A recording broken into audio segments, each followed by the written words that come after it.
पिछली क्लास में मैंने देखा कि जो इनकम पॉलिसी है वो ये दिखाती है कि फर्म की इनकम कैसे डबल होगी, लेकिन वो इनकम डबल तब होगी क्लास जब वो मार्केटिंग पॉलिसी और एग्रीकल्चर पॉलिसी प्रॉपर कोऑर्डिनेशन हो तो। और ये एग्रीकल्चर पॉलिसी प्राइस पॉलिसी की बेसिकली बात कर रहे हैं, वो प्राइस पॉलिसी बेसिकली डिपेंड करती है मार्केटिंग पॉलिसी पे।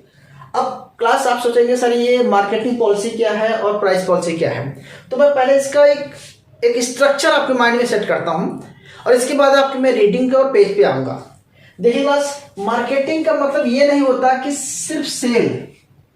सिर्फ फार्मर अपने गुड्स को मार्केट में सेल करता है, सिर्फ मार्केटिंग एग्रीकल्चर मार्केटिंग वो नहीं है।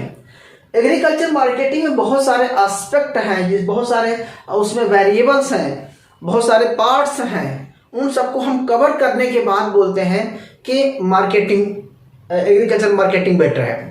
अब देखो, हमें ये कहना चाहते हैं क्लास कि जब हम बात करते हैं जीडीपी की, ठीक है, अगर जीडीपी बढ़ेगा, अब बोलेंगे जीडीपी किस पर डिपेंड करता है, तो वो एग्रीकल्चर पे है, ठीक है।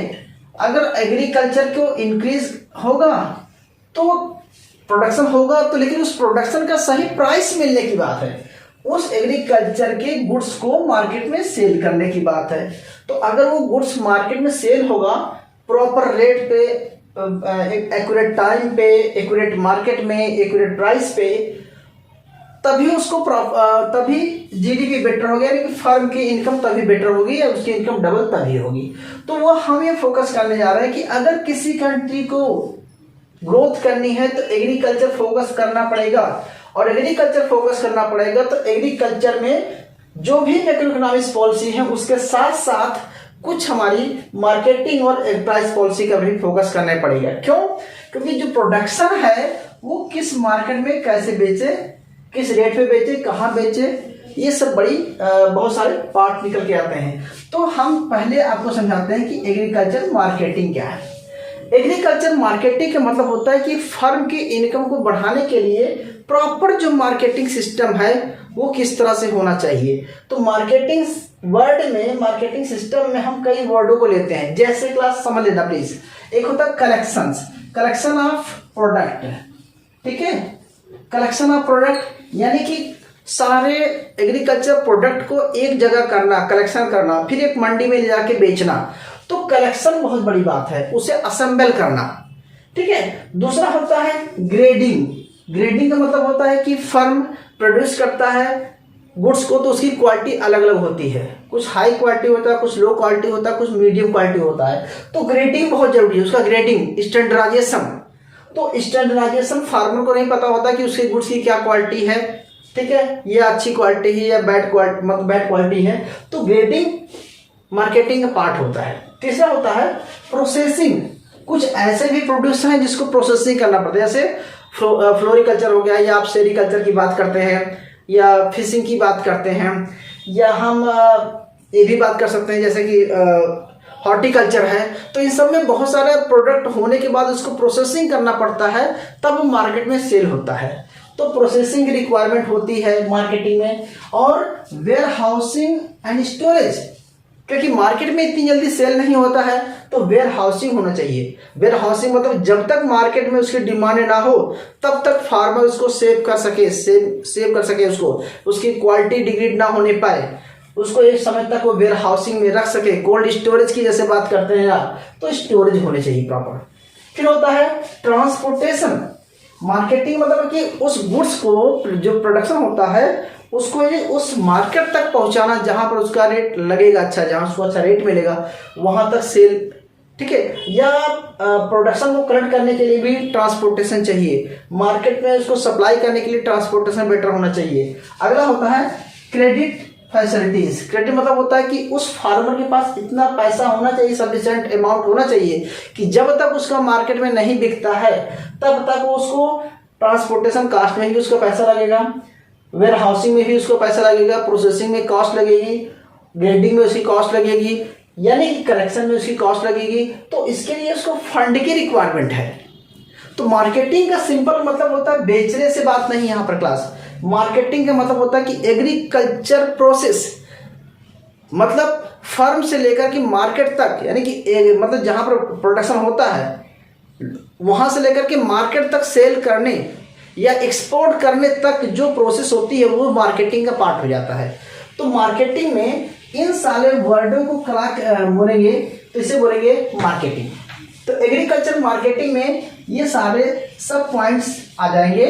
सो agriculture marketing means not only the price market में, it is includes grading, processing, transportation, warehousing, storage, collection of funds and credit facility also. अच्छा, अब हम प्रॉब्लम पढ़ लेते हैं कि यार ठीक है, इस एग्रीकल्चर मार्केटिंग की क्या प्रॉब्लम है। तो प्रॉब्लम क्या है? प्रॉब्लम ये है कि lake of information about price. जो स्मॉल फार्मर है, जो मीडियम फार्मर है, जो छोटे मोटे किसान हैं, उनको ये नहीं पता चलता कि हमारे गुड्स का प्राइस क्या मार्केट में चल रहा है। तो उसे इंफॉर्मेशन नहीं होती प्राइस के बारे में, कितना प्राइस फ्लक्चुएट कर रहा है, कितना प्राइस इंक्रीज डिक्रीज कर रहा है, उसे नहीं पता होता है। लेक ऑफ बार्गेनिंग, प्रोड्यूसर के पास जो फार्मर हैं उनके पास बार्गेनिंग पावर नहीं होती है, क्योंकि बड़े बड़े जो इंटरमीडिएट होते हैं, बड़े बड़े जो फार्मर इंडस्ट्रीज होते हैं, वो फार्मर का कलेक्ट कर देते हैं। आजकल बहुत सारी कोऑपरेटिव सोसाइटीज बन गई हैं, वो क्या करती हैं, फार्मर के खेत से ही जो है गुड्स को, मतलब जो सब्जी है या कोई भी चीज़ है उसको कलेक्ट कर लेती हैं और सीधे मंडी में ले जाकर के बेचती हैं। तो फार्मर को नहीं पता चलता है कि मेरे गुड्स का रेट क्या बिक रहा है, और वो बार्गेनिंग में नहीं कर पाते हैं क्योंकि उनको नॉलेज नहीं होती। तीसरा होता है ग्रेडिंग, उनका गुड्स कितना क्वालिटी का अच्छा है फार्मर को नहीं पता होता, क्योंकि उसमें क्या पेस्टिसाइड छिड़का। तो बहुत सारी कंपनियां होती हैं जो ग्रेडिंग सिस्टम अडॉप्ट करती हैं। ट्रांसपोर्टेशन उसके पास है नहीं, तो वो अपना सही टाइम पे वो सही मार्केट में अपना सप्लाई नहीं कर पाता है। यस सर, ये जो आप बता रहे थे कि हम 4.3 के आपने ये पॉइंट्स दिए पैराग्राफ्स के बीच में से, तो अगर क्वेश्चन इससे रिलेटेड आता है ओके, तो हम इन्हीं पॉइंट्स को इलेबोरेट कर देंगे। यस आस्था, वेट अभी मैं आपको मेन पॉइंट पे आता हूँ, अभी आपको रीडिंग पे आऊंगा, फिर आपको दिखा दूंगा सारी बातें, ठीक है। So please wait. सो हम ये कहना चाहते हैं कि अगर मार्केटिंग की बात कर रहे हैं तो मार्केटिंग में ट्रांसपोर्टेशन की प्रॉब्लम हमारे फार्मर को है, और फिर मार्केट नॉलेज है कि उसे नहीं पता कि किस मार्केट में क्या रेट चल रहा है। तो जो इंटरमीडिएट होते हैं, जो होते हैं मिडिल मैन होते हैं, जो कि ब्रोकर या दलाल होते हैं, वो लोग क्या करते हैं, फार्मर के गुड्स को सस्ते में खरीदते हैं और अच्छी मार्केट में अच्छे रेट में बेचते हैं, लेकिन फार्मर को उतना रेट नहीं मिल पाता है। तीसरा कहते हैं प्रॉपर स्टोरेज फैसिलिटी है। एक फार्मर के पास उसके रहने के लिए तो घर है नहीं, तो उसके पास प्रॉपर स्टोरेज फैसिलिटी नहीं है कि वो प्रॉपर समय पर स्टोर कर सके, वो एक सही टाइम वेट कर सके मार्केट में, उसका रेट जब चढ़ेगा जब बढ़ेगा तब बेचे। उसके सामने प्रॉब्लम है, उसके सामने फाइनेंस की प्रॉब्लम है, उसके सामने है पुअर कंडीशन ऑफ, क्योंकि वो मोस्टली फार्मर जो है बिलो पॉवर्टी लाइन होते हैं, या वो हम कुछ फार्मर की बात नहीं कर रहे हैं, हर स्टेट की अलग अलग सिचुएशन है, हर स्टेट में अलग अलग कंडीशन है फार्मर की, लेकिन एक नॉर्मल फार्मर की बात करेंगे तो यही माना जाता है कि उसकी कंडीशन इतनी सफिशिएंट नहीं होती है कि वो लॉन्ग टाइम तक जो है वो इन सब चीज़ों के लिए खर्चा कर सके, या लॉन्ग टाइम तक अपने प्रोडक्ट को सेल करने के लिए सेव कर सके जब उस रेट ज़्यादा मिले। तो नो डाउट अब मैं बताना चाहता हूं कि गवर्नमेंट ने मार्केटिंग सिस्टम के लिए बहुत सारा सिस्टम अडॉप्ट कर रखा है, और उसमें हम ऐसा भी कर सकते हैं कि जैसे गवर्नमेंट ने क्या कर रखा है, मतलब ये कह सकते हैं गवर्नमेंट ने वेयर हाउसिंग फैसिलिटी प्रोवाइड कर रखा है, बहुत सारे प्रोसेसिंग हाउसिंग जोन्स बना रखे हैं, government credit facility loans provide कर रही है फार्मर को, transportation facility government road highway transport सब दे रही है, ठीक है, ग्रेडिंग उसको सिस्टम धीरे धीरे नॉलेज दे रही है, ट्रेड मार्क देती है गुड्स का, कलेक्शन के लिए वो बहुत सारी सोसाइटी बना रखी हैं, फूड कॉर्पोरेशन ऑफ इंडिया सुना होगा, स्टोरेज सुना होगा, बहुत कुछ कर रखा है। गवर्नमेंट टाइम टू टाइम इनको लोन प्रोवाइड कर देती है, सब्सिडी प्रोवाइड कर रही है।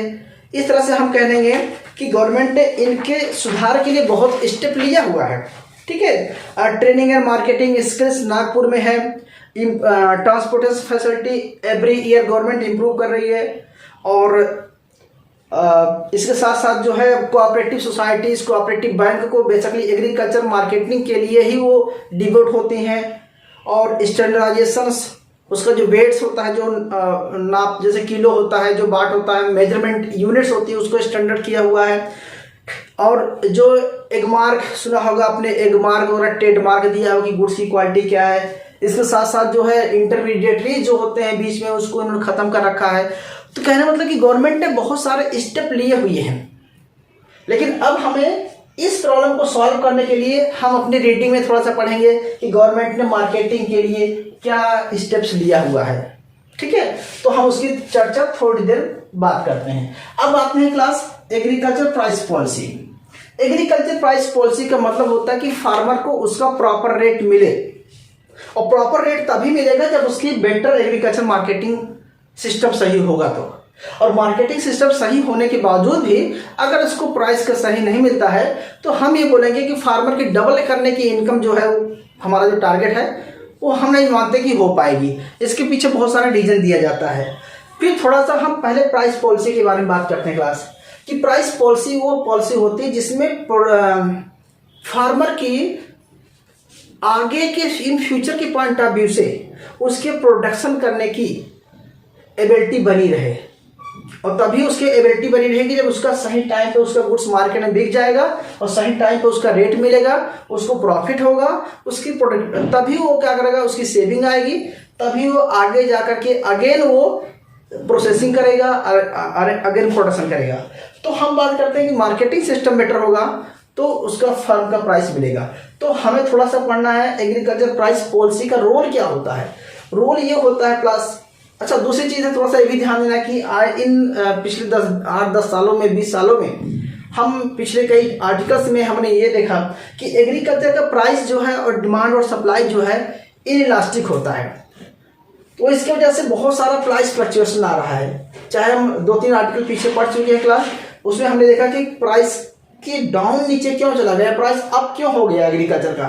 तो कभी यार एग्रीकल्चर का प्राइस बहुत ज़्यादा हो जाता है और कभी एग्रीकल्चर का प्राइस बहुत नीचे चला जाता है। तो इससे क्या होता है कि फार्मर है उसको जो मार्केट को एडजस्ट करने में टाइम लगता है।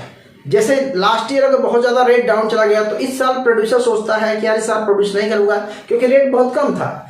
इस साल प्रोड्यूस नहीं करेगा, सप्लाई फिर से अगेन जो है शॉर्टेज हो जाएगी, अगेन नेक्स्ट ईयर डिमांड बढ़ जाएगी।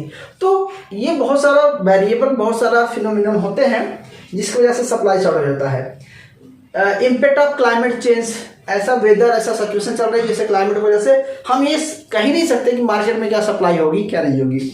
फिर गवर्नमेंट ने इस फ्लक्चुएशन के देखते हुए, सारी सिचुएशन को देखते हुए बहुत सारा एग्रीकल्चर प्राइस पॉलिसी बनाती है।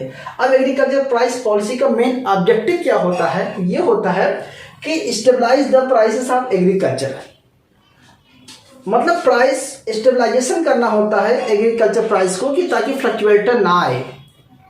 दूसरा होता है टर्म्स ऑफ ट्रेड, अगर आपकी कंट्री में फ्लक्चुएशन आता है क्लास तो आपका एक्सपोर्ट और इंपोर्ट इफेक्टिव होता है और आपका एक्सपोर्ट आपकी कंट्री के प्राइस पर डिपेंड करता है। अगर एग्रीकल्चर का प्राइस फ्लक्चुएशन करता है तो इंडस्ट्री और सर्विस सेक्टर, हर सेक्टर का में जो है फ्लक्चुएशन होती है और इससे हमारा टर्म्स ऑफ ट्रेड जो है अनफेवरेबल हो जाता है। तो टर्म्स ऑफ ट्रेड अनफेवरेबल होगा तो ओवरऑल हमारा जीडीपी डिक्रीज होता है। तो हम टर्म्स ऑफ ट्रेड बेटर रहे, स्टेबलाइजेशन प्राइस रहे, साथ के साथ एक फर्म की इनकम भी फ्लक्चुएट ना हो। यार पिछले साल फार्मर को बहुत सारा इनकम हो गई, इस साल बिल्कुल इनकम कम हो गई, तो फ्लक्चुएट इनकम ना हो इसके लिए प्राइस पॉलिसी बनाई होती है। दूसरा होता है लेवल ऑफ इन्वेस्टमेंट, एक फार्मर को सफिशिएंट उसके पास सेविंग चाहिए ताकि इन्वेस्टमेंट करे और सफिशिएंट सेविंग तभी आएगी जब उसकी प्रॉपर फिक्स इनकम हो और फिक्स इनकम तभी आएगी जब प्राइस में फ्लक्चुएशन ना हो, प्राइस का उसको सही रेट मिले और फ्लक्चुएशन ना होने से उसको प्रॉपर रेट मिलेगा। तो कहीं ना कहीं हमें कहना चाहते हैं कि प्राइस पॉलिसी का टारगेट क्या है। प्राइस पॉलिसी का टारगेट प्रोड्यूसर को सेव करना है, फार्मर को सेव करना है, उनको प्रॉपर रेट मिलना है। अगर उनको प्रॉपर रेट नहीं मिलेगा तो पूरी इकोनॉमी इफेक्टिव होगी, ये समझ लीजिए क्लास। तो अब मैं बताना चाहता हूँ क्या गवर्नमेंट ने प्राइस पॉलिसी के लेकर गवर्नमेंट ने क्या किया हुआ है। तो हम बताएंगे सबसे पहले कि उन्होंने सपोर्ट प्राइस स्टार्ट किया है। सपोर्ट प्राइस 1965 चल रहा है, बहुत कुछ चल रहा है। अब सपोर्ट प्राइस में भी वो एक स्टोरेज की बात कर रहा है एंड लोन प्रोग्राम। तो गवर्नमेंट ने बहुत सारे लोन्स प्रोग्राम स्टार्ट किए हुए हैं और स्टोरेज फैसिलिटी गवर्नमेंट ने देता है कि जब तक आपका मार्केट में रेट नहीं मिलता तब तक आप स्टोर कर सकते हैं। दूसरा क्लास कहते हैं मिनिमम सपोर्ट प्राइस, सुना होगा आपने, जो कि हाल ही का रिसेंटली चल रहा है। तो गवर्नमेंट ने मिनिमम सपोर्ट प्राइस भी प्रोवाइड किया हुआ है। सप्लाई मैनेजमेंट होता है कि जैसे बफर स्टॉक, गवर्नमेंट ने जगह जगह पे बफर स्टॉक बना रखे हैं। Food FCI food corporation of India वो क्या करती है, फार्मर के गुड्स को परचेज करती है और स्टोरेज करती है, बफर स्टॉक बनाती है, उसी को public PDS public distribution system के थ्रू जो है बिलो पॉवर्टी लाइन को सेल करती है और जो ज़्यादा प्रोडक्शन होता है उसको परचेज करती है क्योंकि फार्मर को प्रॉपर रेट मिले। टारगेट प्राइस होता है कि गवर्नमेंट सब्सिडी प्रोवाइड करती है, मतलब फार्मर को सब्सिडी देती है। तो कहीं ना कहीं हम ये कहना चाहते हैं क्लास कि ये सारी प्रॉब्लम जो मार्केटिंग की प्रॉब्लम है और जो एग्रीकल्चर की प्राइस की प्रॉब्लम है, तो एग्रीकल्चर प्राइस की साइड से support price, storage, loan facility, minimum support price, supply management, subsidy, ये हो गया सप्लाई साइड से। और मार्केटिंग के साइड से proper information of price, bargaining power, ठीक है, proper grading facility, proper market knowledge, ठीक है, प्रॉपर फाइनेंस सर्विस, ठीक है, और वेयर हाउसिंग, ट्रांसपोर्टेशन फैसिलिटी, ये सारी फैसिलिटी हैं एग्रीकल्चर मार्केटिंग को बूस्ट करने के लिए। तो अगर एग्रीकल्चर मार्केटिंग और agriculture price these are interlinking है, अब इंटरलिंक होने से ही उसको प्रॉपर एग्रीकल्चर का प्रॉपर रेट मिलेगा, ठीक है। तो ये हमें ये जानना जरूरी है क्लास। अब हम अपने जो रीडिंग में जाएंगे तो हमें ये जानना है कि गवर्नमेंट ने अभी तक जो सिस्टम अडॉप्ट किया है प्राइस पॉलिसी का, क्या वो सेटिस्फैक्टरी है, क्या वो इफेक्टिव है, और फिर आपको ये पढ़ना है कि एग्रीकल्चर मार्केटिंग के लिए गवर्नमेंट ने जो पॉलिसी अडॉप्ट किया है वो क्या सेटिस्फैक्टरी है और उसमें कहाँ रिक्वायरमेंट है सजेशन की, कहाँ रिक्वायरमेंट है उसमें इम्प्रूव करने की। दोनों को मिला करके हमें देखना है कि अगर हम फर्म की इनकम को डबल करना चाहते हैं तो we need to change marketing and agriculture price policy और बेटर कोऑर्डिनेशन की रिक्वायरमेंट है। अब हम आपके रीडिंग पे आते हैं प्लीज। सो आई होप बेटा क्लियर हुआ होगा। आप रीडिंग पे आइए, पेज नंबर 4.3 मिला बेटा प्लीज? यस सर, मिल गया। ओके, सो पेज 4.3 पे आएंगे तो आइए फर्स्ट पैराग्राफ में। सो फर्स्ट पैराग्राफ में आपको सिर्फ मैं हेडिंग बता रहा हूं, या आप हेडिंग कर सकते हैं इसको या आप समराइज कर लेना। फर्स्ट पैराग्राफ बनाता है कि यार डिफरेंट स्टेट में अब हम प्राइस पॉलिसी की प्रॉब्लम पहले पढ़ेंगे क्लास कि देखो कहता है कि ठीक है सपोर्ट प्राइस दिया जाएगा और आप कहते हैं कि ठीक है, उसने देखो इसमें पूरा बात बताई बेटा जी कि डिफरेंट प्राइसेस, डिफरेंट स्टेट में डिफरेंट प्राइसेस है, डिफरेंट प्रोडक्शन कॉस्ट है, और जब डिफरेंट प्रोडक्शन कॉस्ट है, डिफरेंट प्राइसेस है, तो क्या सपोर्ट प्राइस जो आप दे रहे हैं हर कंट्री, हर स्टेट के लिए, क्या वो सही है? आप एक अनुमान लगा लेते हैं कि भाई ठीक है इतना रेट आ रहा है प्रोडक्शन का, हो सकता है वहाँ प्रोडक्शन कॉस्ट ज़्यादा हो, यहाँ प्रोडक्शन कॉस्ट कम हो। तो डिफरेंट स्टेट में डिफरेंट प्रोडक्टमेंट है, डिफरेंट क्लाइमेट्स है, डिफरेंट जलवायु है, वहाँ पर डिफरेंट इन्वायरमेंट वातावरण है, वहाँ पर डिफरेंट टेक्नोलॉजी है, डिफरेंट रोड फैसिलिटीज़ है, सब कुछ है। तो इसमें कहते हैं डिफरेंट प्राइसेस, ठीक है, वेरी कर रहा है। तो हम कहते हैं कि एग्रीकल्चर की जो प्राइस है वो डिफरेंट स्टेट में डिफरेंट है, पहली कंडीशन। दूसरे पैराग्राफ में देखेंगे, दूसरा पैराग्राफ कह रहा है कि मिनिमम सपोर्ट प्राइस जो आपने प्रोवाइड किया हुआ है, मिनिमम सपोर्ट प्राइस कुछ ही क्रॉप को जाता है, जैसे राइस एंड मेनली वीट को ही दिया जाता है, फ्यू क्रॉप को दिया जाता है। तो हम ये चाहते हैं कि मिनिमम सपोर्ट प्राइस पल्सेस के लिए, वीट के लिए कुछ ही मतलब है, सेलेक्टेड गुड्स के लिए है, तो फार्मर को ओवरऑल हर फर्म के लिए दिया जाना चाहिए। नेक्स्ट तीसरा पैराग्राफ देखो बेटा जी है, कह रहा है कि few month back government has announced minimum support price 1.5 time the A2। A2 क्या होता है? A2 कास्ट ये होती है class, paid out of cost plus family labour. मतलब जो एक लेबर को मान चलो 1 किलो राइस का प्रोडक्शन करने में उसकी कॉस्ट आ रही है 70 रुपये मान चलो, और प्लस लेबर की उस फैमिली के लेबर को ऐड कर लीजिए, मान चलो उसकी कॉस्ट आ रही है 30 रुपीज़ लेबर की कॉस्ट, तो टोटल प्राइस हो गया 100 रुपीज़। यानी कि 100 रुपीज़, यानी कि गवर्नमेंट जो करंट में सपोर्ट प्राइस दे रही है उसमें उसकी प्रोडक्शन कॉस्ट प्लस लेबर की कॉस्ट भी इंक्लूड है। अच्छा, लेकिन ये सही है या नहीं है? क्योंकि देखो टाइम टू टाइम जिस तरह से इन्फ्लेशन बढ़ रहा है, ध्यान से सुनना, जब हमारा पर डे इन्फ्लेशन बढ़ रहा है तो वेजेज बढ़ रहे हैं तो कॉस्ट भी बढ़ रही है, और ये रिवाइज करने में बहुत टाइम लगा देते हैं, तो हम ये नहीं कह सकते कि ये सफिशिएंट है। बेसिकली हम यहाँ पर कुछ पॉइंट को हाईलाइट कर रहे हैं क्लास। अगला क्या है, नेक्स्ट पैराग्राफ में देखेंगे कि A2 क्या था? A2 होता है बेटा जी कि A2 एक कॉस्ट होती है जिसमें हम देखो ब्रैकेट में लिखा हुआ बेटा जी, paid out cost plus cost of family labour, मिला? बेसिकली ये मेजरमेंट है। जब सपोर्ट गवर्नमेंट सपोर्ट प्राइस देता है तो मेजरमेंट करने का एक स्टेप है कि हम किसी गुड्स का सपोर्ट प्राइस कितना दें, कि मार्केट में अगर रेट मतलब होता है कि मार्केट में जैसे मान चलो कि गेहूं का रेट जो है 20 रुपीज़ किलो पर केजी हो जाता है, 20 रुपीज़ पर केजी हो जाता है मार्केट का रेट, तो गवर्नमेंट एक कमिटमेंट होता है कि ठीक है अगर मार्केट में गेहूं का रेट 20 रुपीज़ चला जाए या उससे नीचे भी चला जाएगा, लेकिन आपसे मैं कमिटमेंट करता हूं कि आपसे मैं 70 रुपीज़ पर केजी परचेज करूंगा ही करूंगा, चाहे रेट नीचे चला जाए और चाहे रेट ऊपर चला जाए। अगर रेट ऊपर चला जाएगा ठीक है तो आप हमें बेचोगे नहीं गवर्नमेंट को, अगर रेट कम हो जाता है तो आपसे मैं 70 रुपीज़ में ही परचेज करूंगा, तो ये सपोर्ट प्राइस होता है। ठीक है, अच्छा इस तरह से क्लास आगे देखना है हमको। फिर देखिए नीचे आइए, recently government has announce new umbrella scheme. Scheme पढ़ेंगे कौन सी है, देखिए बेटा, प्रधानमंत्री अन्नदाता क्या है बेटा, संरक्षण अभियान। ये गवर्नमेंट ने भी एक स्कीम लॉन्च किया हुआ है। आपको बताना है कि इसका मतलब क्या है, ये आप स्कीम देखना नीचे, और देखो कई स्कीम लॉन्च किया होगा। प्राइस सपोर्ट स्कीम्स है कौन, प्राइस डिफिशिएंसी पेमेंट सिस्टम है। क्या होता था कि गवर्नमेंट परचेज कर लेती है गुड्स को, स्टोरेज कर देती है, उनकी पेमेंट होने में टाइम लग रहा है। ठीक है, जैसे गन्ना वगैरह होता है, मतलब बहुत सारी सी चीज़ें होती हैं, उनको गवर्नमेंट परचेज कर लेती है, उनके खाते में पैसा फार्मर के पास टाइम पे पैसा मिल नहीं पा रहा है। जब फार्मर को प्रॉपर टाइम पे पैसा नहीं मिल पा रहा है गवर्नमेंट की साइड से, तो फिर आगे वो नेक्स्ट फसल के लिए, नेक्स्ट क्रॉपिंग के लिए उसके पैसा कहाँ से आएगा।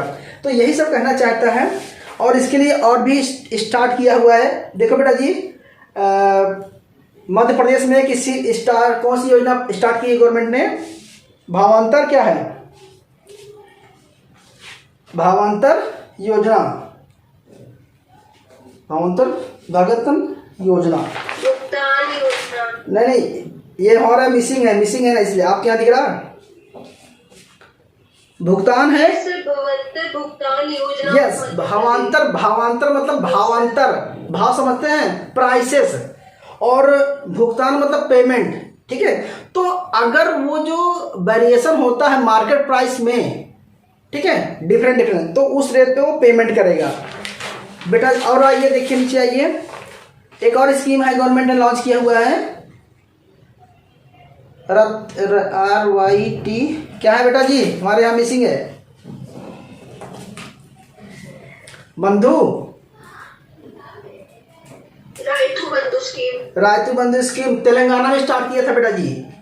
ठीक है, और इसको फार्मर्स इन्वेस्टमेंट सपोर्ट स्कीम है ये। ठीक है, बेसिकली कह सकते हैं कि यह है कि जो है कौन सी थी क्लास, ये लोन्स प्रोवाइड करता है, इस स्कीम के थ्रू गवर्नमेंट लोन प्रोवाइड किया था। ठीक है, और basically rabi and kharif season के लिए प्रोवाइड करता है, और ठीक है, और ये कुछ प्रोडक्शन के पॉइंट ऑफ व्यू से होता है, तो गवर्नमेंट ने इसको प्रोवाइड किया। तो देखो इसे, अब देखो इसमें आता है कि बहुत सारा जो सुसाइड हुआ है तेलंगाना में, देखिए बेटा लिखा हुआ है, farmer suicide in Telangana by the tenant farmers.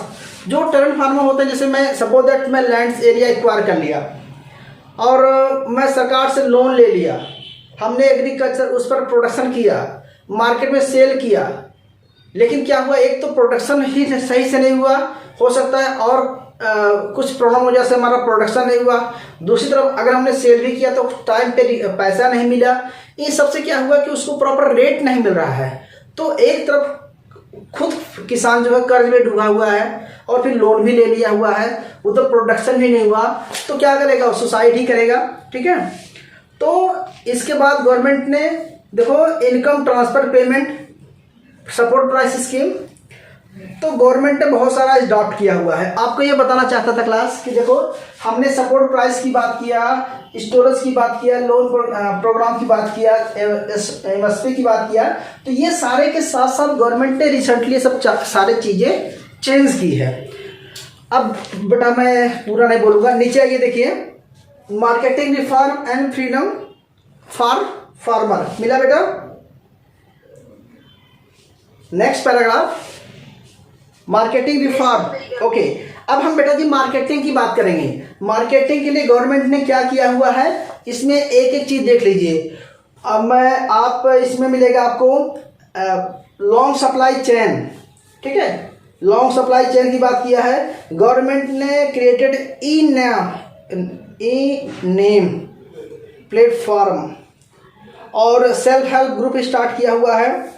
बहुत सारा इंस्टीट्यूशन ऑर्गेनाइज किया हुआ है, women self help group start किया है, बहुत सारे कोऑपरेटिव सोसाइटी स्टार्ट किया हुआ है। मतलब इसमें सारा कुछ आएगा। APMC agriculture primary marketing cooperative societies. ठीक है, बहुत कुछ स्टार्ट किया है। एक काम कीजिए बेटा जी, सीधे आप आइए सेकंड पेज पे आइए, बताता हूँ आपको। बेटा देखो, need to shift from sales based policy. ठीक है, इसको शिफ्ट करने की जरूरत है। देखो बेटा जी, बेसिकली वो कहना चाहता है कि हमें fertiliser, water, power, credit, subsidy सब कुछ देने की ज़रूरत है। आप नेक्स्ट पेज पे आइए प्लीज़, मैं सीधे बताता हूँ। मिला बेटा?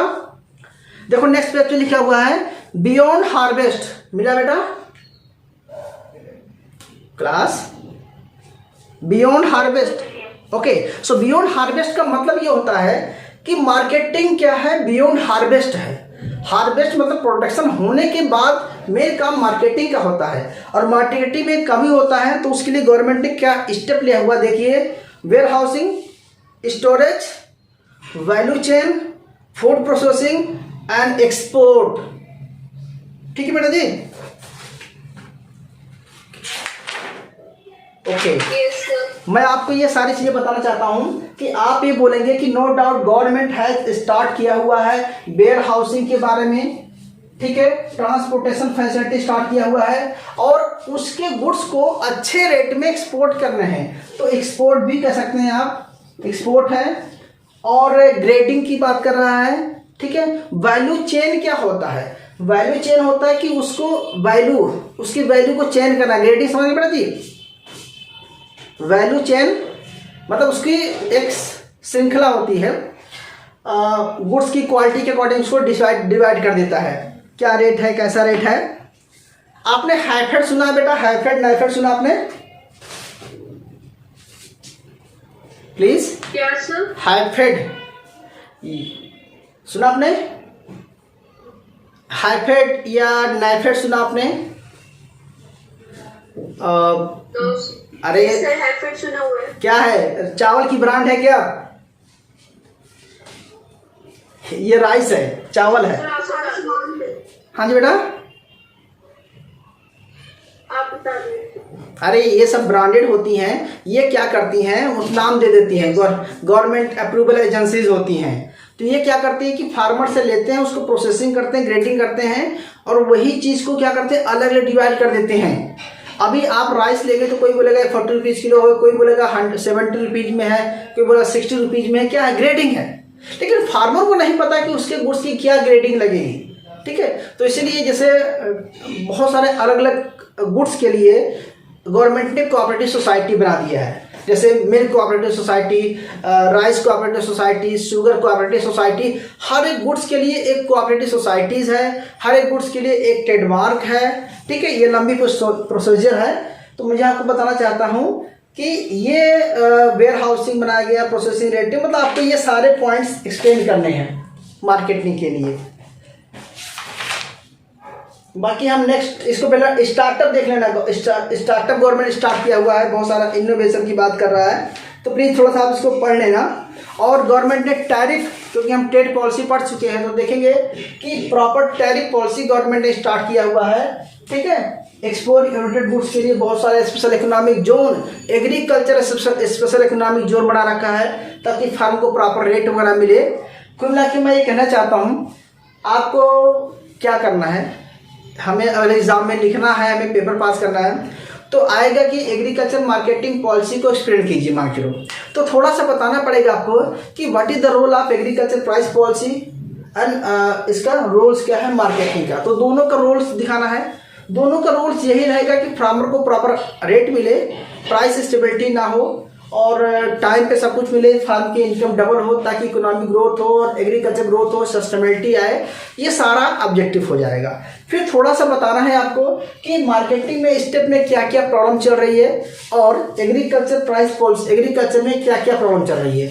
एग्रीकल्चर में अभी सारा करंट की सिचुएशन देख ही रहे हैं। फिर आपको बताना कि एग्रीकल्चर प्राइस की कौन कौन से स्टेप्स होते हैं, तो ये थोड़ा सा बताना होगा। Support price, minimum support price क्या होता है, ये सब थोड़ा सा डिस्कस करने के बाद, इसकी प्रॉब्लम भी और इसकी प्रॉब्लम बताने के बाद आपको दिखाना है कि करंट में गवर्नमेंट ने क्या स्टेप लिया हुआ है। तो फिर आप अपने रीडिंग पे आकर के जो ये थोड़ा थोड़ा समराइज ओपिनियन दिया गया है, इसको बताने के बाद फिर आपको बताना है कि no doubt government has taken various step, various policies regarding the marketing and price policy, but we need to proper coordination of marketing and price policy, ठीक है। गवर्नमेंट को हमेशा जो है फार्मर के पॉइंट ऑफ व्यू से सोचने की रिक्वायरमेंट है, ठीक है। ये सारा बताने के बाद थोड़ा सा आज का डिस्कस कर देना, ठीक है। ये सारी चीज़ें हो रहा है, इसको समझना चाहिए। गवर्नमेंट अभी जो बिल आई है उसके बारे में हम डिस्कस नहीं करेंगे अभी, ठीक है। तो ये सब चीज़ें आपको बताना है यहाँ पर क्लास। तो ये था आपका आज का लेक्चर्स। अगला हम 2 पॉलिसी और पढ़ेंगे, टेक्नोलॉजी और वगैरह, हम इसको अगले में करेंगे, जबकि इसी का पार्ट है क्लास हो। सो होप कि ये समझ में आ गया होगा, ठीक है। मिलते हैं नेक्स्ट लेक्चर में क्लास।